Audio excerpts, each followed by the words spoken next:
Hey everyone, JJ here. Welcome back to another Babble. This one, I was talking about one of the other Babble videos. I was talking about a particular concert that I went to when I think it was about 14 or 15. I think 14. And the concert was first big concert I'd ever gone to, and it I come from a very small town, and I'd seen local shows, but this was the first amphitheater and the first kind of major bands that I had seen. It was Megadeth was the headliner. They were on their Euthanasia tour, which was amazing. I was a big Megadeth fan, and it was incredible to see them with Nick Menza, one of my other favorite drummers. And so the other bands that were to be on that bill for that tour was Flotsam and Jetsam was one. Flotsam and Jetsam couldn't make the show. Something at the border, I guess, but So the other two bands were two bands at that time I had never heard of, but very soon would become huge influences on me as far as drumming and music goes. The first band was Korn, their drummer David, who I spoke about in one of my other videos. The other drummer, they were the opening band, so they were literally the very first band I ever saw in a big concert setting. Was Fear Factory, and both Korn and Fear Factory were kind of on their very first album cycles. I know they had done EPs or something originally, but this was their first big releases, their first notable releases, and so this was kind of their burgeoning tour and their status and things like that. So yeah, Fear Factory. They were on the Demanufacturer album cycle. And to say that I had never heard drumming like that before would be an understatement. Raymond Hererra, who, if you're not familiar with him, is a fantastic drummer. Sadly not in the band anymore. I'm not sure what he does anymore, but not in the band for quite a while. But I'm glad we got the material with him, and especially the first couple of Fear Factory records. Getting back to Demanufacturer and that concert, I'd never heard really syncopated double bass lines before, where the bass drums were matching guitar lines, and it was at these breakneck tempos. And it didn't even occur to me that drumming like that was really possible. I had never really delved that much into that style of music. There wasn't that many bands at the time really doing that style of music. And then not just the drumming, but the band and the music itself, the industrial elements of the band, the keyboard, the synths, the guitar sound, just like, it was overwhelming. It was an overwhelming experience.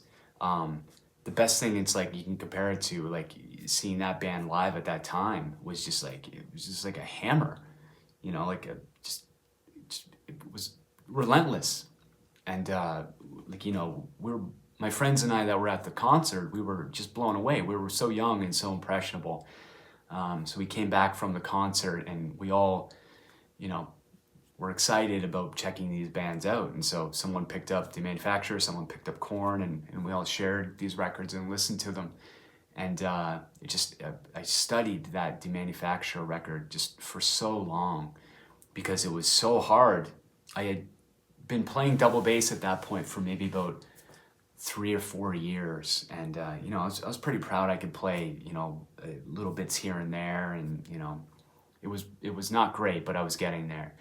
And but that, where it introduced these stops and starts into the patterns and these syncopated patterns, was just so far beyond what I could really do at the time.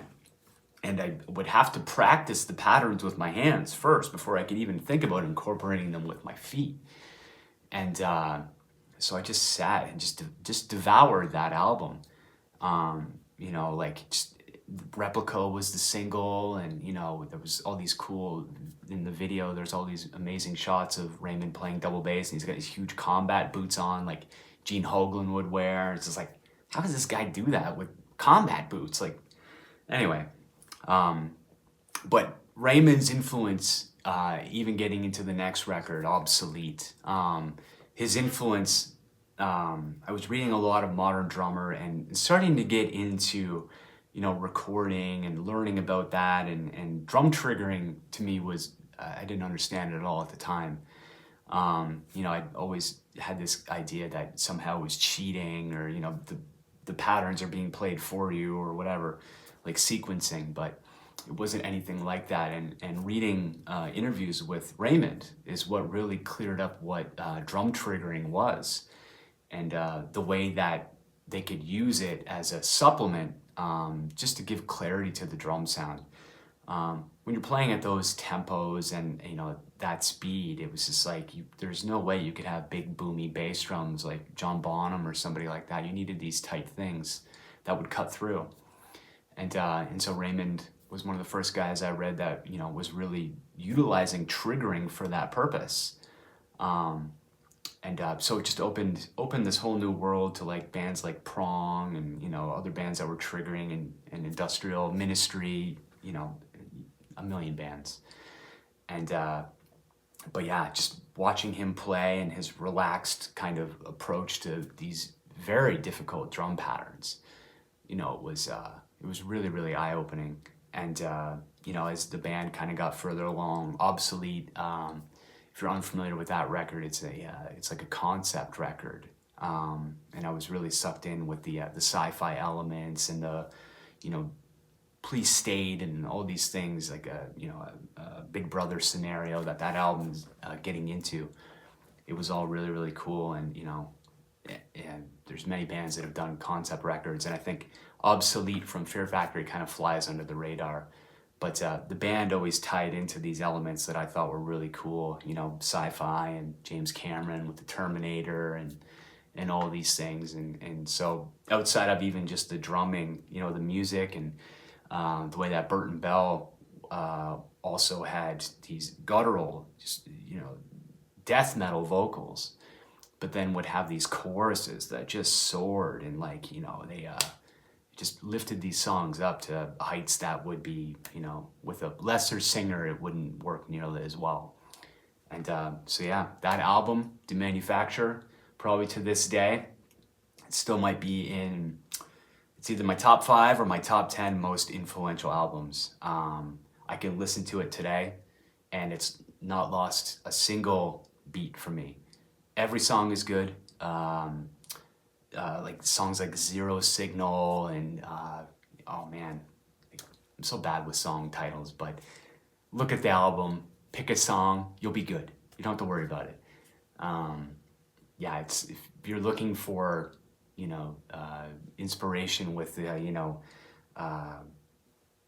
essentially rudiments with your legs, it's like that album in itself, and Raymond's playing in general is it's a great exercise.